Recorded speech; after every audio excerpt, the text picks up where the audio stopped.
रहीम अस्सलाम वालेकुम नादरीन, आप यूट्यूब चैनल देख रहे हैं। मैं इमरान खान हूँ। नादरीन, पाकिस्तान की एक टीम गई है, एक वफद गया है, ख्वाजा आसिफ उसकी सरबराही कर रहे हैं और ये कतर में पहुंचा है ताकि ये मुज़ाकरात करें तालिबान के साथ।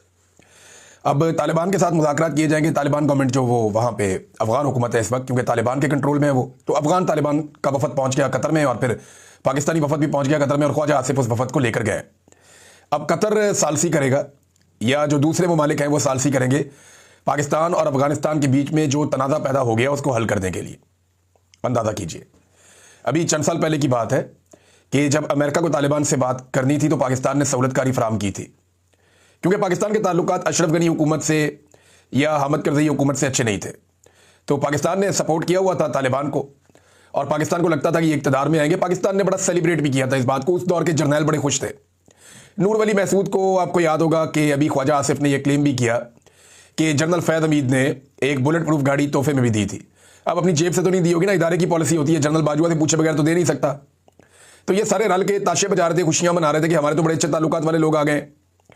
लेकिन जैसे ही पीडीएम की सरकार बनी तो इन्होंने पाकिस्तान में तबाही फेर दी और तालिबान को, टीटीपी को पाकिस्तान में लाकर बसाना शुरू कर दिया ताकि पीटीआई को तबाह बर्बाद किया जा सके। वो तो हुआ नहीं, पाकिस्तान में बदअमनी पैदा हो गई और बड़े पैमाने पर पैदा हो गई और अफगानिस्तान को आहिस्ता आहिस्ता मौजूदा जो रजीम है उन्होंने अपनी पॉलिसी से मगरबी ममालिक को या डोनाल्ड ट्रंप को राजी रखने के लिए अपना दुश्मन डिक्लेयर कर दिया। अब इंडिया की बदतरीन दुश्मनी थी इन्हीं तालिबान के साथ। ये जो अफगान तालिबान है, इंडिया की इनके साथ बदतरीन दुश्मनी रही है और इंडिया जहां जहां इंडिया के लोग मौजूद थे या उनका सफारत खाना, वो सारे वो छोड़ छाड़ के चले गए थे। कोई बंदा वहां काम करने के लिए तैयार नहीं था। इंडियंस की, यानी अगर अमेरिका के बाद सबसे बड़ी शर्मिंदगी और नाकामी किसी को हुई थी तो वो इंडिया को हुई थी। और पाकिस्तान में हमने इस पे वीलॉग्स किए थे कि इंडिया का अरबों डॉलर डूब गया, सबसे बड़ी इन्वेस्टमेंट इंडिया की तबाह हुई इस रीजन के अंदर। लेकिन बदतरीन मुखालफत के बावजूद इंडिया को समझ आ गई कि इनके साथ अपने ताल्लुकात बनाने, हमारे मुल्क के लिए फायदा इसमें, तो उन्होंने इख्तलाफी नुक्ता नजर के बावजूद ताल्लुकात बना लिए। और हमारे जो अकलमंद थे उन्होंने सोचा कि अमेरिका को राजी करना है, लिहाजा इनके साथ ताल्लुकात बिगाड़ दो। तो हमने अफगानिस्तान को अपना दुश्मन मुल्क डिक्लेयर कर दिया। वही ख्वाजा आसिफ मुज़ाकरात के लिए गए हुए। तो मुज़ाकरात की कामयाबी का अंदाजा तो आपको पहले ही हो जाना चाहिए कि जो शख्स एक मुल्क को कहता है ये मेरा दुश्मन मुल्क है, वो उसके साथ जाकर मुज़ाकरात करेगा तो मामला कहां से शुरू होगा। अब वो ये तो नहीं कह सकता कि आप हमारे भाई हैं या हमारे आपके साथ ताल्लुकात हैं। बहरहाल ये अब तीसरा मुल्क बातचीत करवा रहा है। हालांकि पाकिस्तान को किसी की जरूरत नहीं थी अफगान तालिबान की हुकूमत से बातचीत करने के लिए। पाकिस्तान खुद से कर सकता था। इंडिया को कोई सालिस नहीं चाहिए अफगानिस्तान से बातचीत करने के लिए। लेकिन पाकिस्तान को आज एक तीसरे मुल्क की जरूरत है जो तालिबान उन्होंने खुद तैयार किए, उनसे बातचीत करने के लिए। एक और बड़ी इंटरेस्टिंग चीज है यहां मेरे पास। पाकिस्तान का दफ्तर खारजा यह बयान देता है कि उम्मीद करते हैं कि एक दिन अफगान शहरी अपने हकीकी नुमाइंदों पर मुश्तमिल हुकूमत देखेंगे। मैं एक सवाल करता हूं, अगर यही बात अफगानी कह दें या उनकी हुकूमत यह बात कह दे कि हम उम्मीद करते हैं कि एक दिन पाकिस्तानी अपने मुंतखब अवामी नुमाइंदों की हुकूमत देखेंगे, क्योंकि अफगानिस्तान में तो लोग आगे जैसे भी ताकत थी उनके बाद वो आकर बैठ गए। उन्होंने कहा ये बुरी हुकूमत बना रहे हैं, बाद में हम सेटअप बनाएंगे, वो वहीं बैठ के पक्के हो गए। अब तालिबान हिलते ही नहीं अपनी जगह से और ना किसी में वहां पे इस वक्त ताकत है कि जो उनको हिलाए। तो उन्होंने तो अपना इक़्तिदार पक्का कर लिया। फ्यूचर में वो किस तरफ लेकर जाते हैं इसके बारे में कुछ पता नहीं। लेकिन ये बात हमें पता है कि पाकिस्तान के अंदर तो एक जमहूरी सिस्टम है ना, इलेक्शन होते हैं, लेकिन यहां पर भी अवामी मुंतखब नुमाइंदों की हुकूमत नहीं है। और ये एक दीवार पर लिखी हुई हकीकत है, पत्थर पे लकीर है, एस्टेब्लिशमेंट के माथे पे लिखी हुई शिकस्त है जो 8 फरवरी को पाकिस्तान की अवाम ने बता दिया था। एस्टेब्लिशमेंट आज इलेक्शन करवा दे, 2 साल बाद करवा दे, एस्टेब्लिशमेंट को इस किस्म की शिकस्त होनी है दोबारा कि ये अपने जख्मों को चाटेंगे लंबे अरसे तक। अभी तो पिछले जख्म चाट रहे हैं और गुस्सा अवाम के ऊपर निकाल रहे हैं जगह जगह पे। तो इनका कोई इरादा नहीं लगता मुज़ाकरात को कामयाब करने का। मुझे नहीं लगता कि मौजूदा रजीम ये चाहेगा, क्योंकि ख्वाजा आसिफ जैसा बंदा भेजा है जो पहले ही कह चुका है कि अफगानिस्तान जनाब एक दुश्मन मुल्क है और वो उसको दोस्त मुल्क समझता ही नहीं है। डोनाल्ड ट्रंप के स्टेटमेंट के बाद नाजरीन एक और फटा पड़ गया। डोनाल्ड ट्रंप ने जब ये बयान दिया कि सऊदी अरब तस्लीम करने जा रहा है, यानी अब्राहम अकॉर्ड का हिस्सा बनने जा रहा है, और उसके बाद जो है वो बाकी भी बन जाएंगे। अब रोला ये पड़ गया है कि अब्राहम अकॉर्ड तो सीधा सीधा ये है कि आप इसराइल को तस्लीम कर दें और मौजूदा हैसियत में तस्लीम कर लें, जहां जहां पे इस वक्त उनका कंट्रोल है वो सारा आप तस्लीम करें, जबकि फ़लस्तीन की अभी आप बात छोड़ दें। अब्राहम अकॉर्ड तो ये है कि फ़लस्तीन के बारे में आप कहेंगे पवस्ता रहे शजर से उम्मीदें बाहर रख, हो सकता है कभी तुम्हारी कोई रियासत बन जाए, लेकिन फ़लस्तीन को ज़हन से निकाल के आप इसराइल को तस्लीम कर दें। अब्राहम अकॉर्ड तो सादा सादा ये है कि आप ये कर दें, बाद में रास्ता बनाते हैं फ़लस्तीन के लिए भी। लेकिन क्या पाकिस्तान ये कर लेगा? क्योंकि ट्रंप ने दावा किया कि बाकी सारे भी आ जाएंगे। अब ट्रंप की जितनी तवज्जो पाकिस्तान के ऊपर है या पाकिस्तानियों की जितनी तवज्जो ट्रंप के ऊपर है, शहबाज शरीफ की तारीफें आपने देखी, जमीन आसमान के कलाबे में ला दिया, पूरी दुनिया में जिल्लत हो रही है, लेकिन फिर भी इन्हें शर्म नहीं आ रही। भाई एक वजीर आजम के ओहदे पे वो बैठा हुआ आदमी है, उसको डेकोरम तो पता होना चाहिए कि भाई मैं 25 करोड़ लोगों का एक मुल्क है, उसका वजीर आजम बनाकर मैं बिठाया गया हूं। चलो मैंडेट मेरा नहीं है, लेकिन मैं जूते पॉलिश करते वक्त कम से कम पॉलिश अपने मुंह पे तो ना लगने दूं। तो भाई फेर दी। अब लोग कह रहे हैं शू शाइन बॉय, कि जूते चमकाने वाला लड़का, शहबाज शरीफ को इस नाम से पुकार रहे हैं बाहर दुनिया में। जाओ जाके दुनिया से पूछो, आईना देखो लोग क्या हाल कर रहे हैं। अब इतनी तारीफें ये लोग ट्रंप की करते हैं, इनको इतनी आदत पड़ गई है कि यहां पीएमए का एक, मैं अभी पढ़ रहा था, मैं हैरान हो गया। ये एक मेरे सामने siyaasat.pk का एक पेपर है। अब पीएमए काकूल के अंदर एक पासिंग आउट परेड होती है, उसमें आर्मी चीफ आसिम मुनीर साहब गए। उन्होंने कहा दुनिया के मुतअद्दिद तनाज़ात के शिकार इलाकों में अमन कायम करने के लिए सदर ट्रंप की ज़ाती कोशिशें और स्ट्रेटेजिक लीडरशिप वाकई काबिल तारीफ है। यह पीएमए में बताया जा रहा है। वहां बताना था कि कायदे आज़म क्या थे, वहां बताना था कि कायदे आज़म के फरमुदात क्या थे, वहां यह बताना था कि फौज ने आईने पाकिस्तान के मुताबिक अपनी जिम्मेदारियां अदा करनी है, वहां बताना था, यानी बहुत सारी और चीज़ें भी थी, मैं क्या कहूँ। मैं मुबारकबाद देता हूँ उन तमाम बच्चों को जो पास आउट हो गए। अल्लाह ताला आपको एक बेहतरीन मुस्तकबिल की जानिब लेकर जाए, आपकी ज़िंदगियों में खुशियाँ लेकर आए और बहुत सारी बरकतें लेकर आए। एक बहुत बड़ी कामयाबी है जो आपको मिली है, आप पाकिस्तान का मुस्तकबिल है। आपने अपने जिस्म पे यूनिफॉर्म पहना और आपका जो हलफ है वो भी मैं सुन रहा था, उसमें बाकायदा हलफ के अंदर है कि आप आइन के मुताबिक जिम्मेदारियां अदा करेंगे और किसी किस्म की सियासत के अंदर कोई किरदार अदा नहीं करेंगे, ना उसमें हिस्सा लेंगे। तो मैं उम्मीद करता हूं कि जैसे कि आपसे पहले लोगों ने यह सब कुछ किया और आज तक हो रहा है, आप ये नहीं करेंगे और पाकिस्तान को बेहतर समझ जाने देंगे और नफरतों को कम करने में किरदार अदा करेंगे, बजाय इसके कि मजीद नफरतों को आप हवा दें। तो पीएमए से पास आउट होने वाले तमाम नौजवानों को बहुत बहुत मुबारकबाद। जो कुछ माजी में हुआ, आप लोग सब मेरे छोटे भाइयों बच्चों की तरह हैं, तो आपसे गुजारिश है कि आप उसका हिस्सा मत बनिएगा। कोशिश कीजिएगा अपनी ज़िंदगी में कि जिस मकसद के लिए आपने इस फोर्स को ज्वाइन किया उसी मकसद के ऊपर चलिएगा। लोग अपने ज़ाती लालच के लिए, अपने ज़ाती मफाद के लिए कभी मार्शल लॉ लगा देते हैं, कभी डिक्टेटर बन जाते हैं अनाउंस करके, कभी अनअनाउंस्ड डिक्टेटर बन जाते हैं, जुल्म जबर और फस्तायत के हिस्सेदार बन जाते हैं। आधा मुल्क टूट गया बच्चों। आप लोगों से उम्मीद है कि आप लोग वो नहीं करेंगे और जो हलफ आपने लिया है अल्लाह रब्बुल इज़्ज़त को हाजिर नाजिर जानकर आप उस हलफ की पासदारी करेंगे आखिरी वक्त तक। नाज़रीन, फजल रहमान साहब के साहबजादे भी बोल पड़े हैं, बल्कि पहले यह आ जाए कि पाकिस्तान तहरीक इंसाफ ने इसके ऊपर एतराज़ क्या किया। हुआ यह है कि डोनाल्ड ट्रंप ने जो बात की कि सारे तस्लीम कर लेंगे इसराइल को या अब्राहम अकॉर्ड का हिस्सा बन जाएंगे, उस पर पाकिस्तान तहरीक इंसाफ का जो ओपिनियन है वो ये है कि गजा अमन मंसूबे की इसराइली खिलाफ वर्जी, इब्राहिमी मुआहदे और हमास के खिलाफ मुमकिन कार्रवाई पे पाकिस्तान तहरीक इंसाफ के हुकूमत से चंद सवालात। पहला सवाल उन्होंने ये किया हुकूमत से कि गजा में अमन मंसूबे के एक जानिब मुकम्मल फायरबंदी की बात की जा रही है, लेकिन दूसरी जानिब इसराइल की जानिब से निहत्ते फ़लस्तीनियों के कत्लेआम का सिलसिला अभी तक जारी है। पाकिस्तान तहरीक इंसाफ इस सूरत हाल पर गहरी तशवीश का इजहार करती है और सवाल उठाती है कि आखिर पाकिस्तान की मौजूदा हुकूमत इस जुल्म पर खामोश क्यों है। क्या उन्होंने किसी बैन अवी फोरम पर इसराइली जारहियत के खिलाफ आवाज़ बुलंद की है। दूसरा ये कि अमरीकी सदर डोनाल्ड ट्रंप के हालिया बयान के मुताबिक अमरीकी अफवाज गजा में हमास को ख़त्म करने के लिए दाखिल नहीं होंगी, बल्कि उनके दोस्त ममालिक ये किरदार अदा करेंगे। पाकिस्तान तहरीक इंसाफ ये वादे करना चाहती है कि पाकिस्तान का किसी ऐसे मनसूबे या इत्तेहाद का हिस्सा बनना कौमी मफाद और उसूली खारजा पॉलिसी के मुनाफी होगा। पाकिस्तान को किसी भी सूरत में मुस्लिम ममालिक के खिलाफ किसी जंग या साजिश का हिस्सा नहीं बनना चाहिए। इस पर पाकिस्तान की हुकूमत का मौक़िफ़ अभी तक क्यों नहीं आया। हमें इस बयान पर भी गहरी तशवीश है जिसमें कहा गया कि सऊदी अरब के बाद दीगर ममालिक भी इसराइल को तस्लीम करेंगे। पाकिस्तान तहरीक इंसाफ वादे मौक़िफ़ रखती है कि फ़लस्तीन की आज़ादी और अल-कुद्स शरीफ के तहफ़्फ़ुज़ से कबल इसराइल को तस्लीम करना न सिर्फ उम्मत मुस्लिमा से गद्दारी होगी, बल्कि कायदे आज़म मोहम्मद अली जिन्ना के उसूली मौक़िफ़ से भी इन्हिराफ होगा।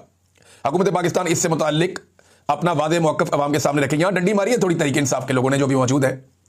इमरान खान ने कहा था कि 1967 वाली पोजीशन, इमरान खान ने कहा था कि एक वेस्ट बैंक और बहुत सारे और इलाके हैं, गाज़ा भी उसके अंदर शामिल है और जेरूशलम उसका कैपिटल होगा। ये इमरान खान साहब ने बात की थी। यहाँ इन्होंने ये नहीं कहा कि जेरूशलम कैपिटल होगा, यहाँ उन्होंने एक मुख्तलिफ बात की है और इसमें उन्होंने सिर्फ ये कहा कि अल-कुद्स शरीफ की हिफाजत। आखिरी जो पैराग्राफ है पाकिस्तान तहरीक इंसाफ का वो ये है कि पाकिस्तान तहरीक इंसाफ हुकूमत से मुतालबा करती है कि वो वादे कौमी मौक़िफ़ इख्तियार करे, इसराइली मज़ालिम की सख्त मज़म्मत करे, आलमी बरादरी को मुतहर्रिक करे और फ़लस्तीनी अवाम के साथ मुकम्मल यकजहती का इजहार करे। वो पाकिस्तानी जो गवर्नमेंट है वो इधर पाकिस्तानियों को मार रही है, उनके ऊपर जुल्म कर रही है, उनके ऊपर जबर कर रही है, उनके ऊपर तशद्दुद कर रही है। जो लोग निकले थे उनके साथ इन्होंने क्या किया, मैं ये एक सुन रहा था क्लिप मुझे बड़ी तकलीफ हुई सुन के, लेकिन मैं आपको सुनाता हूं कि आखिरी वक्त में जो साद रिजवी है वो क्या कह रहे थे सिक्योरिटी फोर्सेस से। ये जुमले जरा आप सुनिए, मुझे तो बड़ी तकलीफ हुई सुन के। पाकिस्तान हमारा है, हम तुम हमारे भाइयों, जाओ वापस चले जाओ और उनसे कह दो हम गोली नहीं चला सकते, हम इनको नहीं मार सकते, जाओ। मैं तुम्हें अल्लाह का वास्ता देता हूँ वापस चले जाओ, तुम्हें मैं रसूलुल्लाह का वास्ता देता हूँ वापस चले जाओ, मैं तुम्हें तुम्हारी हलाली माओ का वास्ता देता हूँ वापस चले जाओ, और मैं तुम्हें तुम्हारी माओ के दूध का वास्ता देता हूँ वापस चले जाओ, और वापस चले जाओ। मैं तुम्हें तुम्हारी माओ का दूध का वास्ता देता हूँ, उन 32 धारों का वास्ता देता हूँ, वापस चले जाओ, गोली बंद कर दो, वापस चले जाओ। अल्लाह तुम्हें बड़ी इज्जत देगा, अल्लाह तुम्हें बड़ी जनाब सरफराजियां देगा, अल्लाह तुम्हें हमेशा जनाब गज़वा हिंद के मुजाहिदों में बनाएगा, लेकिन खुदा के लिए अपनी नस्लों को बर्बाद न करो। तो आपने सुना कि साद रिजवी साहब कैसे इनको वास्ते दे रहे थे, लेकिन इसके बावजूद अभी तक उनका कोई पता नहीं चल रहा। अब टीएलपी की खवातीन की गिरफ्तारियां भी शुरू कर दी गई हैं। यहां मेरे पास की तफसील मौजूद है और चादर और चार दीवारी का तकद्दुस पामाल किया जा रहा है। अल्लामा अब्बास अंजुम साहब की एहलिया की गिरफ्तारी हुई है और धमाका खेज मवाद और हैंड ग्रेनेड से हमला करने का भी उनके ऊपर मुकदमा डाल दिया गया। जनाब इन्होंने ग्रेनेड मारे। ये कोई टीटीपी वाले हैं और ये बारूद वाले नहीं, दरूद वाले हैं। आप जबरदस्ती इनको उठा के बारूद वाली साइड पे लेकर जा रहे हैं। मैं पहले भी ये बार बार कहता रहा हूं कि दहशतगर्दों को तैयार करने वाली नर्सरी है पाकिस्तान की एस्टेब्लिशमेंट। निहत्ते लोगों को उठाकर पहले कत्लेआम करते हैं, फिर उनके ऊपर बारूद के और हथियारों के ढेर डाल दिए जाते हैं, फिर उन्हें जबरदस्ती उस रास्ते पर चलाया जाता है और बिलाखिर दहशतगर्द तैयार कर दिए जाते हैं। ये तो बेचारे दरूद वाले मौलवी हैं, तो बारूद वाले मौलवी नहीं है। इनके ऊपर उठा के जो है वो अब बारूद डाल दिया है। मेरी समझ से बाहर है, मेरी समझ से बाहर है। इनको मशवरे कौन देता है और ये किस तरफ लेकर जाना चाहते हैं पाकिस्तान को। इन्होंने देखा ना पहले कि कोई तरीके लबैक का रिएक्शन नहीं आ रहा, कोई रद्द-ए-अमल नहीं आ रहा, तो इन्होंने कहा जी अब खवातीन को भी उठाओ। ये नेक्स्ट स्टेज के ऊपर आ गए हैं, देखते हैं क्या होता है। बहरहाल हालात ये हैं कि शहबाज शरीफ साहब के लिए तकरीर कर रहे थे इख्तियार वली साहब हैं, एक इनके PMLN के खैबर पख्तूनख्वा में। तो स्टूडेंट्स का एक बहुत बड़ा इकट्ठ था, वहाँ पे वो भी थे, कुछ PTI के जो रहनुमा वो भी थे। बारी बारी सबने खिताब करना था, तो ये फटाफट खिताब करके निकल गए। इन्हें आइडिया था कि बाद में बहुत धुलाई होगी। तो इन्होंने ना जिस वक्त ये बात की कि डोनाल्ड ट्रंप किसी को मुंह नहीं लगाता, तो डोनाल्ड ट्रंप ने जो है वो माइक सीधा किया शहबाज शरीफ के लिए और कहा जी आए आके बात करें। तो इस तरह की बात जब ये कर रहे थे ना, तो तालिबा जो सामने तालिब इल्म मौजूद थे उन सब ने शेम शेम के नारे लगाना शुरू कर दिए। कितनी तकलीफ वाली बात है। देखिए पाकिस्तान का एक आम नौजवान, एक तालिब इल्म भी महसूस करता है कि वज़ीर आज़म ने हमारी नाक कटवाई है, हमारी बहुत बेइज्जती करवाई, जो गैर ज़रूरी थी वो नहीं करना चाहिए था। और माइक पर तलबा को कहा गया कि शोर ना मचाएं वरना आपको हॉल से बाहर निकाला जाएगा या आप हॉल से बाहर चले जाएं। इस तरह फिर तलबा को रोकने की कोशिश की गई, लेकिन तलबा बहुत गुस्से में थे। उन्होंने कहा यार ये क्या बकवास है। एक तरफ तो नाक कटवा के आ गए पाकिस्तान की 25 करोड़ आवाम की, और ऊपर से आगे यहाँ पे तन के कह रहे हो कि जनाब ट्रंप किसी को मुंह नहीं लगाता। माइक सीधा किया और उसने शहबाज शरीफ को कहा कि आकर बात करें, और बाद में कहा इससे ज़्यादा मैं क्या बात करूं। भाई शहबाज शरीफ ने जो किया वो भी बताओ ना। यानी पूरी की पूरी पॉलिसी खत्म कर दी 28 सेकंड के अंदर, तबाही बर्बादी फेर दी शहबाज शरीफ ने। हमने तो कभी देखा नहीं। फजल रहमान साहब के बाद उनका बेटा भी मैदान में आ गया नादरीन, और उनका बेटा अब एक तकरीर कर रहा था, मैं सुन रहा था, असद। उसने कहा जनाब कि यहाँ फौज की हुकूमत है, यहाँ एस्टेब्लिशमेंट की हुकूमत है, यहाँ सेक्टर कमांडर की हुकूमत है, यहाँ कोर कमांडर की हुकूमत है, तुम जमीयत उलमा इस्लाम को मरऊब नहीं कर सकते। अब क्योंकि 27वीं आईनी तरमीम होने जा रही है, तो फजल रहमान साहब को तो ये पता है कि उनके बगैर भी हो जाएगी। अब रोला कोई नहीं है। अब उन्होंने अपने नंबर पूरे कर दिए, मखसूस नशिस्तें उन्होंने अपने खाते में डाल ली हुई हैं। 26वीं आईनी तरमीम में जो फजल रहमान साहब ने सहूलतकारी की, उसके नतीजे में नए बनने वाली अदालत ने जो काम किए, कारनामे किए, उनमें एक तो यह है कि फौजी अदालतों को या उनके फैसलों को उन्होंने जायज़ करार दे दिया, जो तारीख में कभी नहीं होता, दुनिया में नहीं होता। सिविलियन के फौजी ट्रायल उनका ठीक है, करो इनके। दूसरा जो एक बड़ा कारनामा किया, उन्होंने मखसूस नशिस्तें माले गनीमत की तरह बांट दी। फजल रहमान साहब को भी मिली, बाकियों को भी मिली। अब जो बाकियों को मिली तो उन्हें ज़रूरत नहीं है फजल रहमान साहब के आगे भीख मांगने की। अब वो आके मुलाकातें नहीं करेंगे, जब चाहेंगे वो 27वीं आईनी तरमीम कर लेंगे, और उसका ड्राफ्ट वो बना रहे हैं। वो एक खौफनाक आईनी तरमीम है। अगर पाकिस्तान में कुछ बच गया है तो वो सारा भी अब डूबने वाला है, और जो कुछ पाकिस्तान में बचा है उस सारे को भी अब साइड पे कर दिया जाएगा। नाज़रीन एक और चीज़ है, राणा सनाउल्लाह साहब ने यह तस्लीम कर लिया है कि वज़ीर आज़म के पास इमरान खान से मुलाकात करवाने का इख्तियार नहीं है। यानी वज़ीर आज़म के पास नहीं होता जी, ये तो सुपरिटेंडेंट ऑफ जेल के पास होता है, और सुपरिटेंडेंट ऑफ जेल कोई अमेरिका में है या बरतानिया में है। अभी वो पाकिस्तान के अंदर है, वो अंडर गवर्नमेंट के काम करता है। जब चाहे आप मुलाकात करवा सकते हैं। इमरान खान की दफ़ा तो ये बहुत चिल्लाते थे कि इमरान खान के पास AC उतारने का इख्तियार है, वो उतार सकता है, तो आपके पास इमरान खान से मुलाकात करवाने का इख्तियार नहीं है। तो ये बात बिल्कुल दुरुस्त है कि इमरान खान के पास तो कुछ ना कुछ इख्तियार होता था, लेकिन मौजूदा हुकूमत में टके का इख्तियार भी इन लोगों के पास नहीं है। शहबाज शरीफ साहब ने छोटा मोटा भी अपना कोई काम करना होता है या फैसला करना होता है ना, एक अपने ऑफिस का बंदा भी इधर से उधर करना होता है तो इनको ऊपर परमिशन लेनी पड़ती है बिग बॉस से, और ये वो परमिशन ले लेके अपनी हुकूमत चलाते हैं और हर जगह पे फिर जूते पॉलिश भी करते हैं। नाज़रीन, एहसन इकबाल ने भी शहबाज शरीफ का एक पोल खोल दिया। राणा सनाउल्लाह ने तो खोला ही खोला, एहसन इकबाल साहब ने भी खोल दिया। उन्होंने बताया कि झूठ बोलते थे ये। इन्होंने 2022 में कहा था कि 12 अरब डॉलर तक हमें इमदाद मिल गई है दोस्त ममालिक से, फ्रेंड्स ऑफ पाकिस्तान, और जनाब हम बहुत पैसा लेकर आ रहे हैं सलाम मुतासरीन की मदद के लिए। करोड़ों रुपए के तो इन्होंने अखबारात के अंदर इश्तिहार छपवा दिए, टीवी के अंदर कवरेज करवा दी, रौला डाल दिया इन्होंने, जनाब इतना पैसा हो गया, रोजाना 1 अरब डॉलर और बढ़ जाता था। तो ये 12-13 अरब डॉलर तक उस दौर में पहुंच गए थे। इन्होंने कौम से कितना झूठ बोला था। आज जब उस पैसे का हिसाब देना पड़ता है तो एहसन इकबाल साहब बता रहे हैं कि जनाब 2022 के सैलाब में 12 अरब डॉलर तक के जो दावे किए गए सारे झूठ है। शहबाज शरीफ भी झूठा था, उसकी पूरी काबीना झूठी थी। जो इमदाद थी वो सिर्फ 60 करोड़ डॉलर थी, यानी आधा अरब डॉलर भी के करीब थी वो, और वो भी पता नहीं मिले या नहीं मिले। बहरहाल ये पैसे और वो लगे तो नहीं है कहीं, यानी आधा अरब डॉलर भी लगा होता तो नजर आ रहा होता ना। दावे इन्होंने किए 12-13 अरब डॉलर के, आधे अरब डॉलर तक भी ये नहीं पहुंच पाए जो अवाम को मिला। हकीकतन अवाम के ऊपर तो इन्होंने कुछ लगाया ही नहीं। नाज़रीन, आरिफ अलवी साहब ने भी जलियांवाला बाग का जो वाकया हुआ था पाकिस्तान बनने से पहले, उसको बताते हुए उन्होंने कहा जी 9 मई, 26 नवंबर और आज़ाद कश्मीर और चौथा मुरीद के का अलमिया, ये उसी सिलसिले की कड़ियां हैं। और इन चीज़ों को जोड़कर उन्होंने देखा, उन्होंने कहा जी अंग्रेज़ तो चला गया है और जुल्म जबर के तरीकों पर अगर निगाह डाली जाए तो यूं लगता है कि वो अपने बाद ऐसे शागिर्द छोड़ गया है जो उनसे भी आगे निकल गए। ये 4 वाकयात अभी आसिम मुनीर साहब के दौर में हुए हैं ऊपर नीचे पाकिस्तान में, और चारों वाकयात के अंदर मैसेकर हुआ है, यानी इंसानों का कत्लेआम हुआ है।